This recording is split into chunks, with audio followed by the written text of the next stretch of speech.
हे चिदम्बरेश्वर स्तोत्रम् कृपासमुद्रं सुमुखं त्रिनेत्रं जटाधरं पार्वतीवामभागं सदाशिवं रुद्रमनन्तरूपं चिदम्बरेशं हृदि भावयामि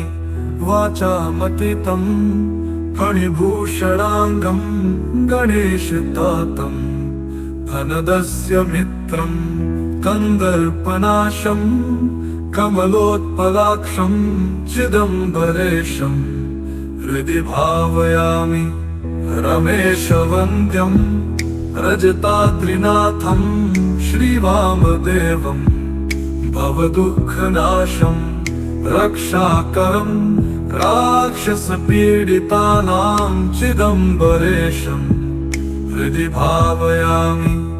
देवादिदेवं जगदेकनाथं देवेशवन्द्यं शशिखण्डचूडं गौरीसमेतं कृतविघ्नदक्षं चिदम्बरेशं हृदि भावयामि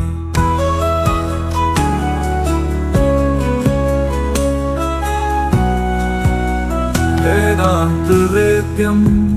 सुरवैरिविघ्नं शुभप्रदं भक्तिमदन्तराणाकालान्तकं श्रीकरुणाकटाक्षं चिदम्बरेशं हृदि भावयामि हेमाद्रिचापं त्रिगुणात्मभावं गुहात्मजं व्याघ्रपुरीशमाद्यं श्मशानवासं वृषवाहनस्थं चिदम्बरेशं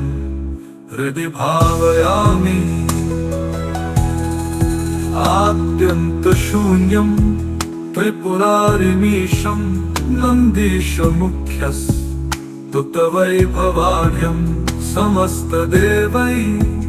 परिपूजिताङ्घ्रिं चिदम्बरेशं हृदि भावयामि तमेव भातं ह्यनुभाति सर्वमानेकरूपं परमार्थमेकं पिनाकपाणिं भवनाशहेतुं चिदम्बरेशं हृदि भावयामि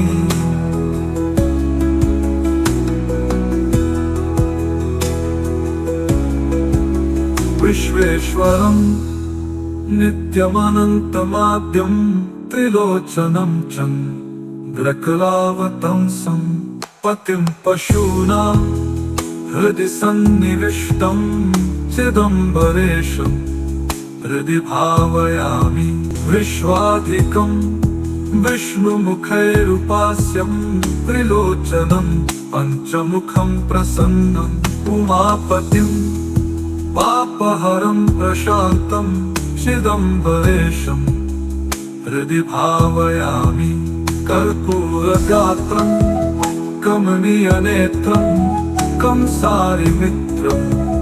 कमलेन्दुवक्त्रं कन्दर्पगात्रं कमलेशमित्रं चिदम्बरेशं हृदि भावयामि विशालनेत्रं परिपूर्णगात्रं गौरीकदत्रं हरिदम्बरेशं कुबेरमित्रं जगतः पवित्रं चिदम्बरेशं हृदि भावयामि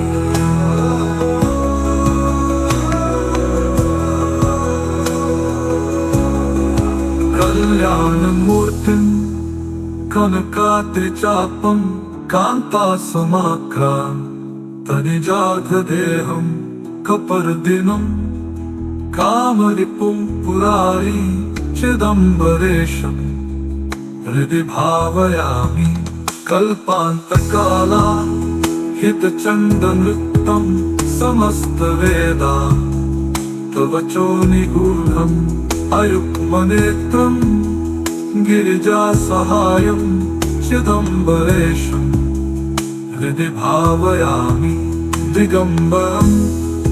शङ्खसितापहासं कपालिनं शूलिनं दक्षिणं प्रये नागात्मजावक्त पयोजसूर्यं चिदम्बरेशम् हृदि भावयामि सदाशिवं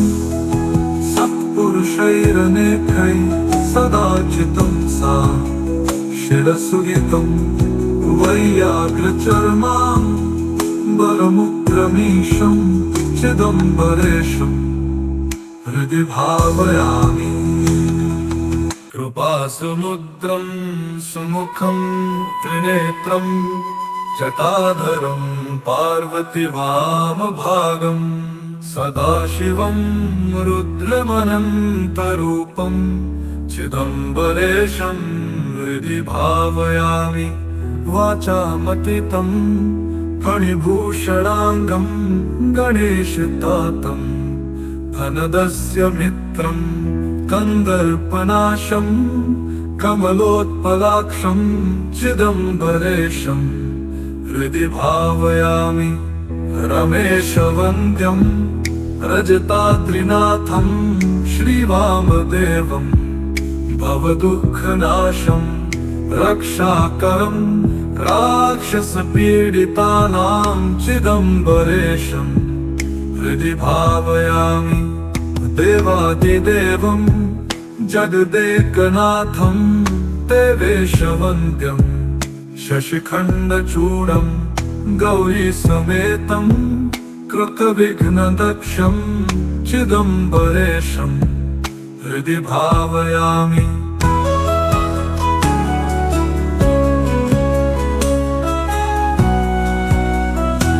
वेदान्तवेद्यं सुरवैरिविघ्नं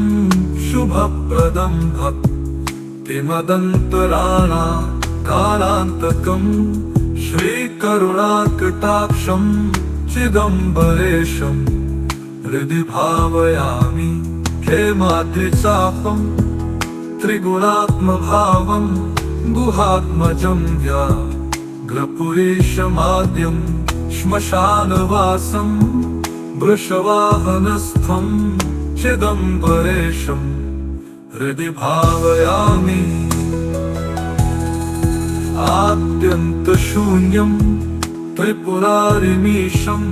नन्दीशमुख्यस्तुतवैभवाढ्यं समस्तदेवैः परिपूजिताङ्घ्रिं चिदम्बरेशं हृदि भावयामि तमेव भातं ह्यनुभाति सर्वमानेकरूपं परमार्थमेकं पिनाकपाणिं भवनाशहेतुं चिदम्बरेशं हृदि भावयामि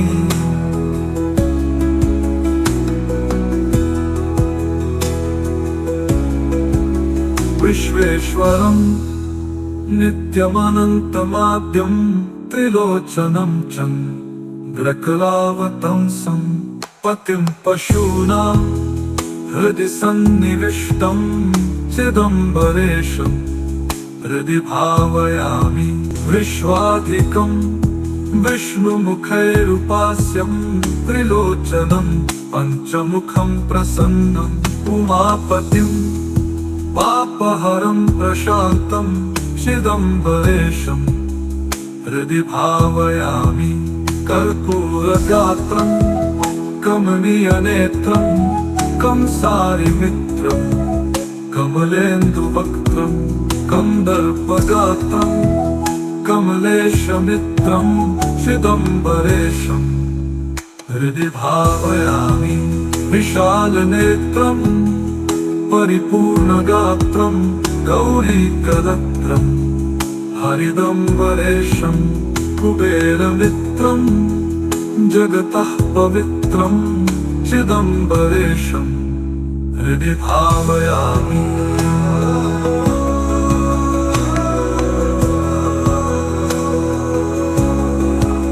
कल्याणमूर्तिं कनकाद्रिचापं कान्तासमाक्रान्तनिजाघदेहं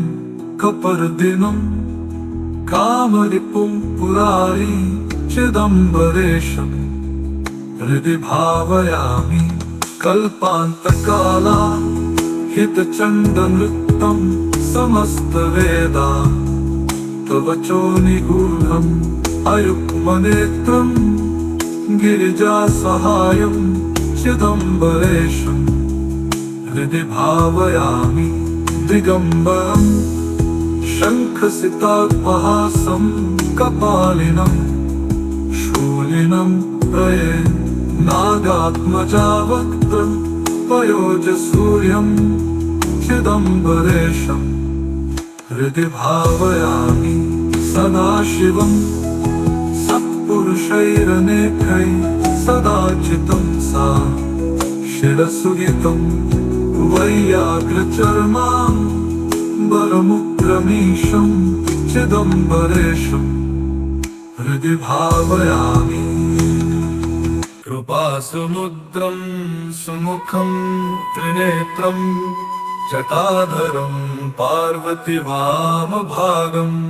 सदाशिवं रुद्रमनन्तरूपं चिदम्बरेशं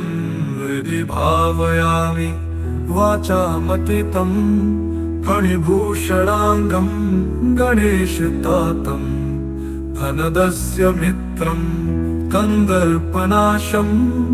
कमलोत्पलाक्षं चिदम्बरेशं हृदि भावयामि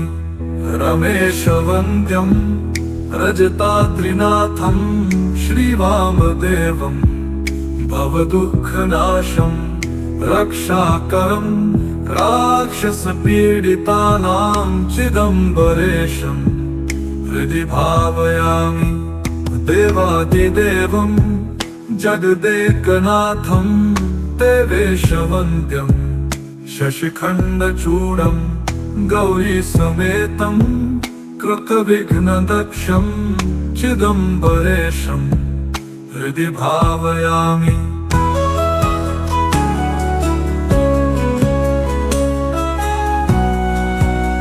वेदान्तवेद्यं सुरवैरिविघ्नं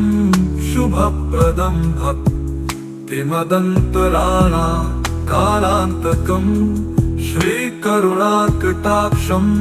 चिदम्बरेशं हृदि भावयामि हेमाद्रिचापं त्रिगुणात्मभावं गुहात्मजं व्याघ्रपुरीशमाद्यं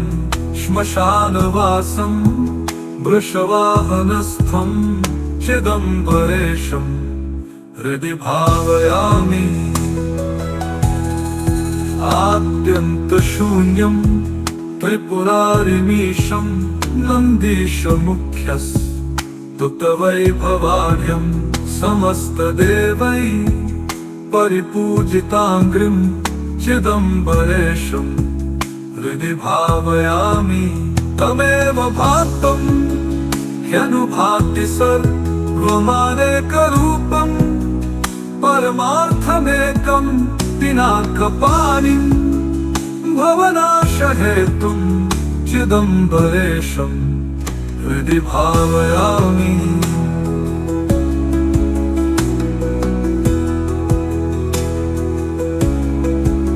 विश्वेश्वरं नित्यमनन्तमाद्यं त्रिलोचनं चन्द्रकलावतंसं पतिं पशूनां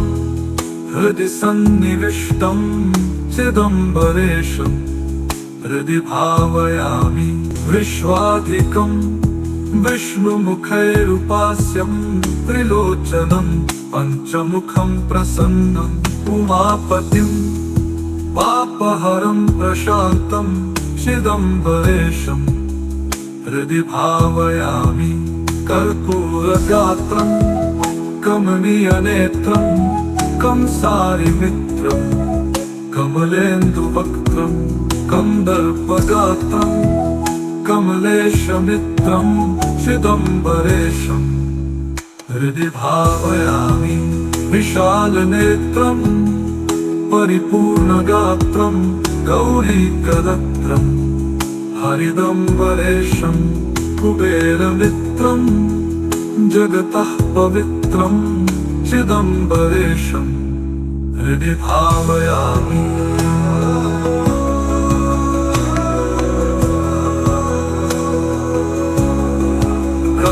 ज्ञानमूर्तिम् कनकाद्रिचापं कान्तासमाक्रान्तनिजातदेहं कपर्दिनं कामरिपुं पुरारी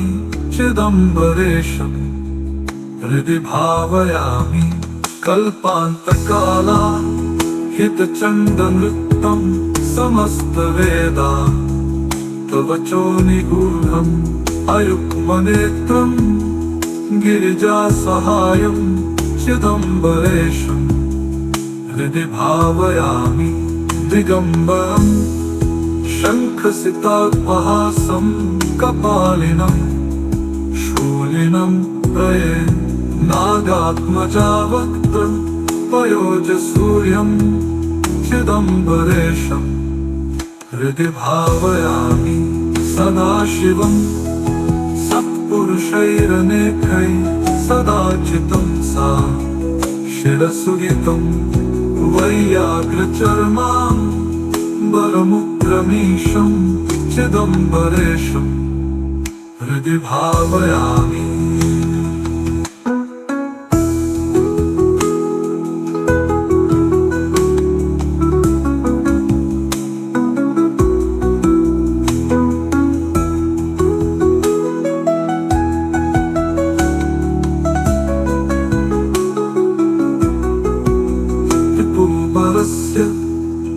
स्तवनां पठेत्य प्रदोषकालेषु पुमानसधन्य भोगानशेषाननुभूय भूयः सयुज्यमप्येति चिदम्बरस्य इति श्रीचिदम्बरेश्वर स्तोत्रं सम्पूर्णम्।